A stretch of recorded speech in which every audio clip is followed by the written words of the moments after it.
Hi everybody, happy Friday. This week we have been talking about loose ends, and when I came up with this topic, one of the stories that really resonated for me was the story of the woman with the issue of blood. And we see that in the book of Mark in chapter 5. And I'm going to read it to you now in case you're not familiar with it. It says, "Now a certain woman had a flow of blood for 12 years and had suffered many things from many physicians. She had spent all that she had and was no better, but rather grew worse. When she heard about Jesus, she came behind him in the crowd and touched his garment. For she said, 'If only I may touch his clothes, I shall be made well.' Immediately the fountain of her blood was dried up, and she felt in her body that she was healed of the affliction. And Jesus, immediately knowing in himself that power had gone out of him, turned around in the crowd and said, 'Who touched my clothes?' But his disciples said to him, 'You see the multitude thronging you, and you say, Who touched me?' And he looked around to see her who had done this thing. And the woman, fearing and trembling, knowing what had happened to her, came and fell down before him and told him the whole truth. He said to her, 'Daughter, your faith has made you well. Go in peace and be healed of your affliction.'" And so, of course, we weren't there in that moment. We hear about it from God's word in the Bible, and I can just imagine her using that last little bit of hope, like that last little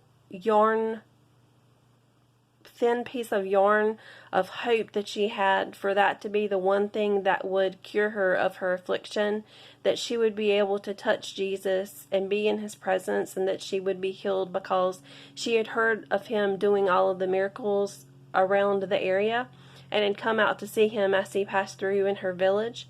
And for her just to reach out and touch the hem of his garment, which may have also had loose ends because of all of his traveling in and around the different towns and areas there where he taught everyone.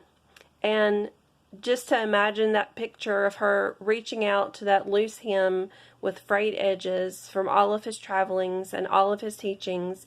And it's just a wonder how miraculous it can be when you not only have hope, but especially hope in him, in Jesus, that he can heal you, that the power of your faith that you have in that moment, when you really focus on him and you focus on God, of what can happen.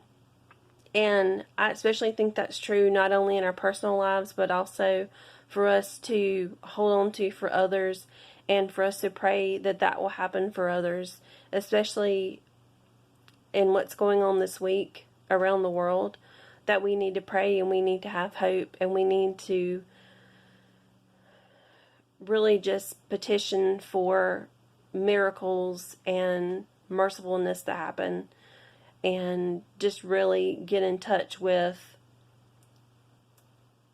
those loose ends that we need to tie up and that we need to perhaps hold on to, and really just have that kind of faith.